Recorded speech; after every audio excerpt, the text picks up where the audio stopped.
साथियों,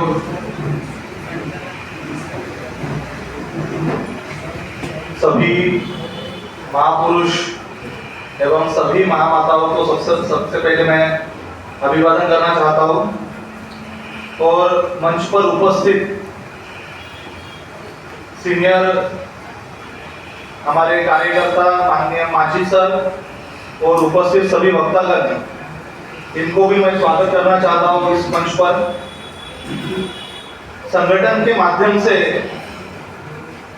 BS4 अभियान ये 2018 साल से हम लोग चला रहे हैं और इस अभियान के माध्यम से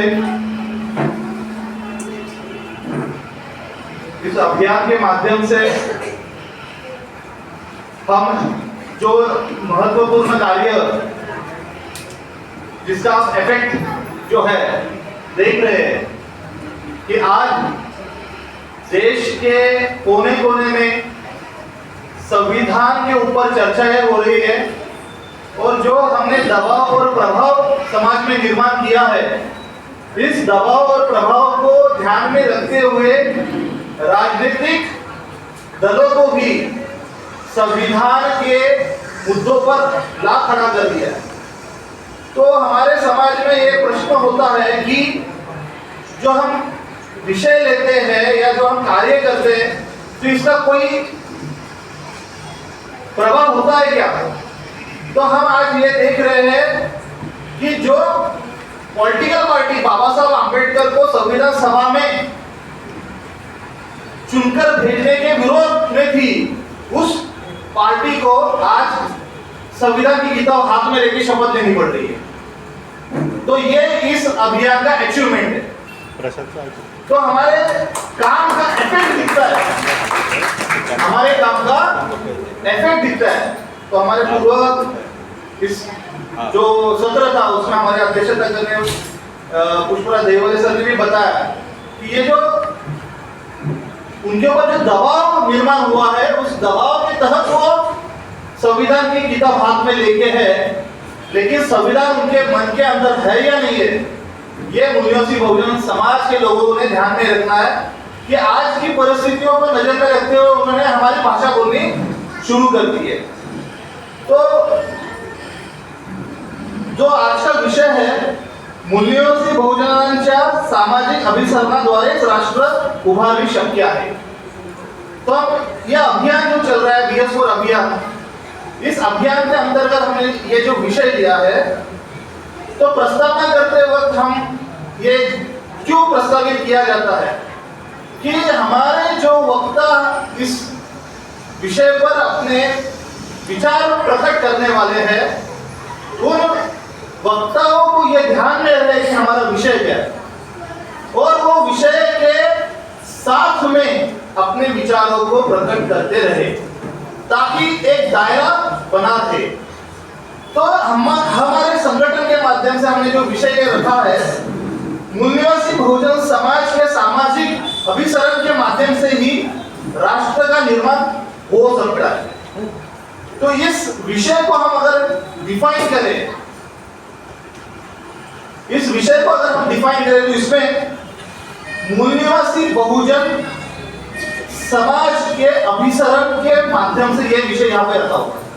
तो हमारे लोगों के अंदर पहले ये बात हम कुछ देर पहले डिस्कस भी कर रहे थे कि मूल्यवासी बहुजन समाज, यानी आपने देखा होगा कि 1970 से लेके 2000 साल के बीच में बड़े मात्रा में बहुजन शब्द का प्रचार और प्रसार हुआ और इस शब्द का इतना जोरदार तरीके से प्रचार प्रसार हुआ कि अनेकों पार्टियां बहुजन वर्ड के नाम से लेकर पार्टियों का निर्माण हुआ, सामाजिक संगठनों का निर्माण हुआ और इस प्रभाव दबाव के कारण जो समाज के लोग खुद को अछूत जाति के मानते थे, खुद को जंगलों में रहने वाले आदिवासी मानते थे या अन्य पिछड़ा मानते थे, ये लोगों ने खुद को धीरे धीरे बहुजन मानना शुरू कर दिया था और उन्हें यह समझ में आ गया था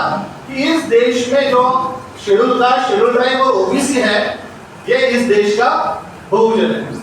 जिस तरह से आप लोगों को समझ में आ रहा था कि आप इस देश के बहुजन हो, उसी तरह आपके विरोध में काम करने वाले लोगों को भी ये समझ में आ रहा था कि वो अल्पजन है।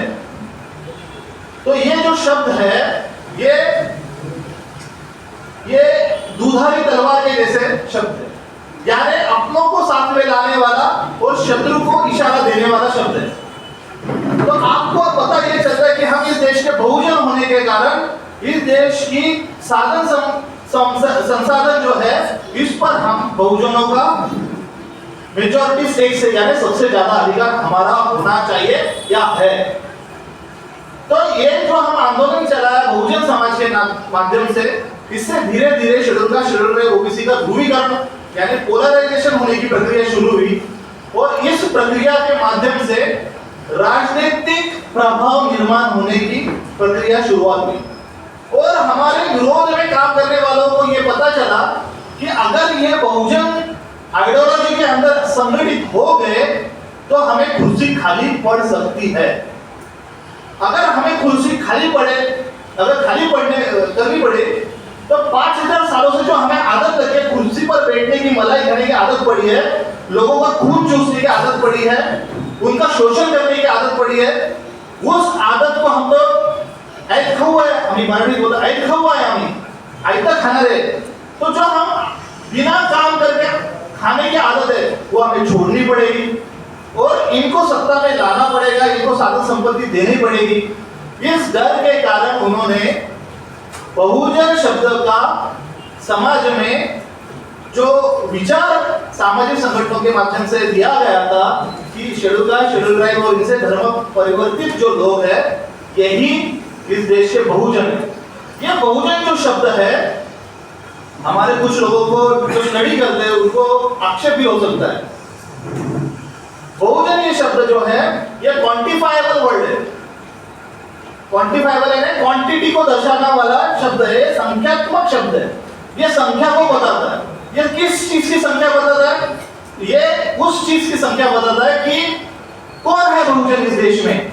तो बुद्ध ने ये कहा था कि भिक्खुओं को कहा था कि चरत भिक्खवे चारिका बहुजन हिताय बहुजन सुखाय, यानी उन्होंने उनके कार्यकर्ताओं को ये आज्ञा दी थी कि किसके लिए आपको चलना है? बहुजनों के हित के लिए, बहुजनों के सुख के लिए। मतलब हमें किसका हित करना है? जो संख्या में ज्यादा है उनका करना है और किसका हित करना है? जो संख्या में ज्यादा है इनका हित करना है। तो इसका मतलब क्या होता है? इसको हम नेगेटिव वर्डिंग में समझे तो मतलब बहुजन लोगों का हित नहीं हो रहा था, बहुजन सुख में नहीं थे, दुख में थे। तो जो दुख में थे, जो जिनका अहित हो रहा था उस समय की व्यवस्था के कारण, उन लोगों का हित होने के लिए, उन लोगों को सुख मिलने के लिए क्वांटिफाइबल किया। बुद्धा ने क्या किया? क्वांटिफाइबल किया कि मैक्सिमम लोग पीड़ित है। तो इस चीज को जो हमारे विरोध में काम करते हैं उन्होंने भी भापा कि ये हमारे लिए ये अस्त्र हमारे ऊपर गिरने वाला है और हम इससे ध्वस्त होने वाले हैं। जब ये अस्त्र हम पे गिरेगा और जब हम इससे ध्वस्त हो जाएंगे तो कुर्सी खाली करनी पड़ेगी और शासन प्रशासन में हमें जगह खाली करके हमें हमारे पुराने गांव जाना पड़ेगा। उनका गांव तो आपको पता है कहाँ है? कहाँ है उनका गांव? तो वो अपने गांव का रास्ता ढूंढ ही रहे थे। उतने में उनके अंदर जो सोच विचार करने वाले लोग हैं उन्होंने ये बताया अरे इसको हम पलट सकते हैं। तो उन्होंने ये बोला हम इसको पलट देंगे। वो शेड्यूल का शेड्यूल ट्राइब ओबीसी को अगर बहुजन कहते हैं तो हम बहुजन हिंदू है और मुस्लिम अल्पजन है, इसको ऐसा उलट देंगे। और उलट कर उन्होंने इस देश में हमारी कंसेप्ट को चुरा लिया। तो वो उनके पास में खुद का निर्माण करने की शक्ति नहीं है, खुद का निर्माण करने की शक्ति नहीं। वो दूसरे से चुरा कर आंदोलन चलाते, सिर्फ उस शब्दों को तोड़ मरोड़ कर लोगों तक दे जाते। तो मूल निवासी बहुजन समाज में जो मूल निवासी वर्ड है ये जियोग्राफिकल वर्ड है, भौगोलिक शब्द है। कौन सा शब्द है? क्योंकि हमारे कुछ राजनीति करने वाले, कुछ समाजशास्त्री, इनको भी तकलीफ हो सकती है कि वो ये मूल निवासी क्या है, ये तो वंशवाद के जैसा हो सकता है शब्द। आप भी वंशवादी है वगैरह वगैरह ऐसा, क्योंकि हमारे लोगों का आईक्यू थोड़ा कम है दूसरों से, और आईक्यू कम होने से क्या होता है, आईक्यू पर कमी है, शायद आईक्यू भी कम है और आईक्यू भी कम, तो किसी से बोल के सुन लेते और उसको बिना स्टडी करके उसको एक्सेप्ट कर लेते। तो आईक्यू और आईक्यू नॉलेज कम होने की वजह से मूल निवासी जो है ये भौगोलिक आइडेंटिटी जो है कि इस भारत देश में रहने वाला इस देश का मूल निवासी है। तो इस देश में सबसे पहले आके रहने वाला कौन है, इस देश का मूल निवासी। तो हम अपने आप को मूल निवासी कहते हैं, तो जो बाहर से आया उसको तकलीफ हो रही है। हम तो ऐसा बोला ही नहीं कि तू कौन है, हमने हमारे बारे में बताया कि हम इस देश के क्या है, कौन है, हम हमारे बारे में बता रहे, लेकिन तकलीफ किसको हो रही है, जो बाहर से आया उसको हो रही है। तो वो हमेशा ये चाहता है कि ये नैरेटिव जो है अगर ये सेट हो गया, यानी लोगों के दिल दिमाग में ये बैठ गया कि मूल निवासी जो इस देश का है वही बहुसंख्यक है, संख्या में कौन ज्यादा है, इस देश का सबसे पहले रहने वाला यहाँ का मूल निवासी बहुसंख्यक है। और ये ज्योग्राफिकल आइडेंटिटी और क्वांटिफाइबल आइडेंटिटी मतलब संख्यात्मक पहचान और भौगोलिक पहचान अगर एक हो गई तो इससे समाज में जो टुकड़े उन्होंने 6500 जातियों में किए हैं, इन टुकड़ों से लोग निकल जाएंगे और जुड़ने की प्रक्रिया में आ जाएंगे, और जैसे ही वे लोग जुड़ जाएंगे तो उनकी जातियों की पहचान धीरे धीरे नष्ट हो जाएगी। और इसलिए हमारे लिए क्या बेनिफिशियल है या महत्वपूर्ण है कि हम हमारे समाज को जाति की पहचान से निकालकर उन्हें वर्ग की पहचान में लेके जाए या क्लास आइडेंटिटी की तरफ ले जाए। जो बाबा साहब ने 3 वर्ग बनाए, शेड्यूल कास्ट, शेड्यूल ट्राइब और ओबीसी, ये संवैधानिक ग्रुप्स बनाए बाबा साहब ने, और उस आइडेंटिटी के माध्यम से लोगों में धीरे धीरे शेड्यूल कास्ट यानी शेड्यूल कास्ट के अंदर जो जाति है वो अपनी पहचान बताने के बजाय ये हम शेड्यूल कास्ट है, तो आज 1500 जातियां अपने आप को शेड्यूल कास्ट वर्ड में आइडेंटिफाई करती है, और 1300 जातियां जो शेड्यूल ट्राइब की ट्राइब्स है वो खुद को सिर्फ एसटी कहती है आज, और ओबीसी की भी जातियां। तो ये जो सामाजिक जीवन में खुद को schedule caste, schedule tribe, OBC कहने की जो प्रक्रिया है, इससे सामाजिक अभिसरण 3 ग्रुप्स में हो गया है। लेकिन इसको अगर 3 का एक बनाना है, क्योंकि 3 में भी टुकड़े हैं, 3 टुकड़े, और 3 टुकड़े हम अगर देखते हैं कि सरकारी क्षेत्र है, समझो रेलवे है या कस्टम्स है या कोई भी, तो आपको वहां दिखेगा कि शेड्यूल कास्ट एसोसिएशन मिलेगी, आपको ओबीसी की अलग एसोसिएशन मिलेगी, ओबीसी एससी एसटी एसोसिएशन ये कॉमन आपको कम मिलेगी, लेकिन आपको टुकड़े वाले एसोसिएशन ज्यादा मिलेगी। क्यों? क्योंकि उनका लगाव अभी एक शेड्यूल कास्ट वर्ड से हो गया है। अभी वो शेड्यूल कास्ट, शेड्यूल ट्राइब को साथ में लेने की कोशिश से दूर रहते हैं, और जब शेड्यूल कास्ट, शेड्यूल ट्राइब और ओबीसी एक हो जाएंगे तो वो एसोसिएशन का नाम भी तो बदलना पड़ेगा ना, बदलना पड़ेगा, क्योंकि वो नाम बदलने के बाद में ही उनके अंदर एसिमिलेशन हो जाएगा, यानी अंदर आने की प्रक्रिया बढ़ जाएगी, और मैं एससी हूं, मैं एसटी हूं, मैं ओबीसी हूं, ये सोच धीरे धीरे निकल जाएगी। लेकिन उनका नाम नहीं बदलने की वजह से दूसरे लोग उसके अंदर आने के लिए संकोचित होते हैं, क्योंकि अगर ओबीसी का कोई व्यक्ति वो शेड्यूल कास्ट एसोसिएशन का मेंबर बनने की सोचता भी नहीं कि वो हमारे तो है ही नहीं हो। वैसे ही उत्तर भारत में हम ये देख रहे हैं कि द ग्रेट, कोई अपने आप को द ग्रेट जमात कह रहा है, कोई पासियों की संगठन चला रहा है, कोई खट्टिकों की संगठन चला रहा है, कोई वाल्मीकियों की संगठन चला रहा है, जातियों के संगठन चला रहे हैं।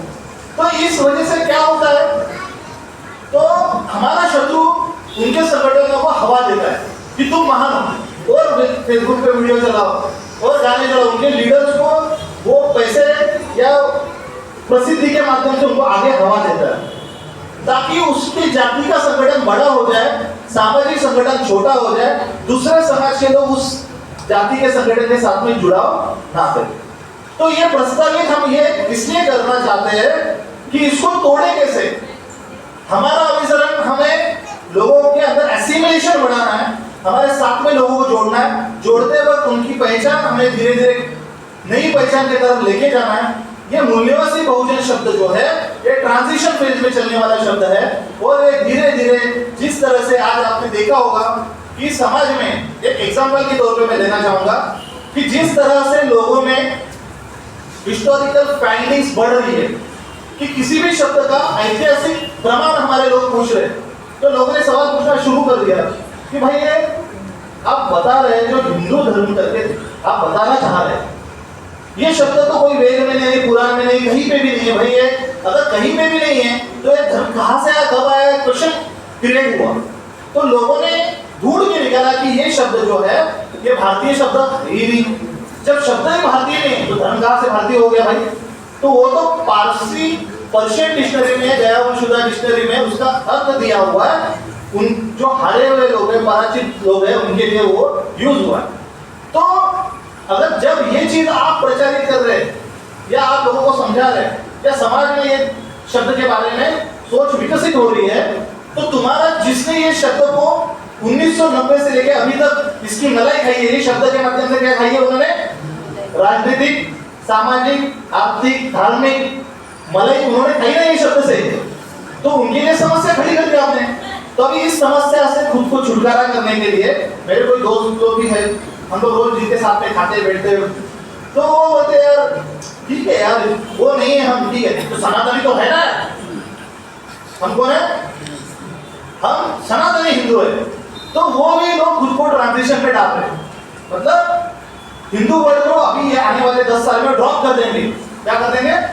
ये वर्ड दिखाई नहीं देने वाला आपको किधर भी, कोई भी आरएसएस वाला ये शब्द ज्यादा यूज करने वाला नहीं। आने वाले शब्द में वो अपने आप को सनातनी वर्ड से ही आइडेंटिफाई करेंगे। तो आपका आंदोलन कैसे चलेगा? सामने वाले के भी दिशा आप बदल देंगे। आपने ये सक्सेस है, आपको समझ में नहीं आ रहा है क्या है आपने उसको सोच उसको गिरा दिया होता है। तो ये सामाजिक अभिसरण हम जो करने वाले इस विषय में आप लोग जो हमारे वक्ता है, हमारे जो मार्गदर्शक अध्यक्ष है, इस विषय पर अपनी जो इस प्रस्ताव में दिशा में देने की कोशिश की है शॉर्ट में, मैं अपेक्षा ये करता हूँ कि संगठन के माध्यम से भी आप इस सामाजिक अभिसरण या ध्रुवीकरण या एसिमिलेशन की प्रक्रिया को आप किस तरह से समाज में सेट कर सकते हैं। एग्जाम्पल के साथ में आप छोटे छोटे एग्जाम्पल के साथ में अगर बताएं तो लोगों को वो आसानी होगी। इस तरह से मैं अपनी वाणी को यहाँ विराम दूंगा। आप सभी ने मेरी प्रस्तावना को बढ़ी हुई प्रस्तावना को आपने सुना, इसलिए मैं आपका धन्यवाद व्यक्त करता हूँ। सभी को जय भीम, जय निवासी, जय भारत, जय संविधान।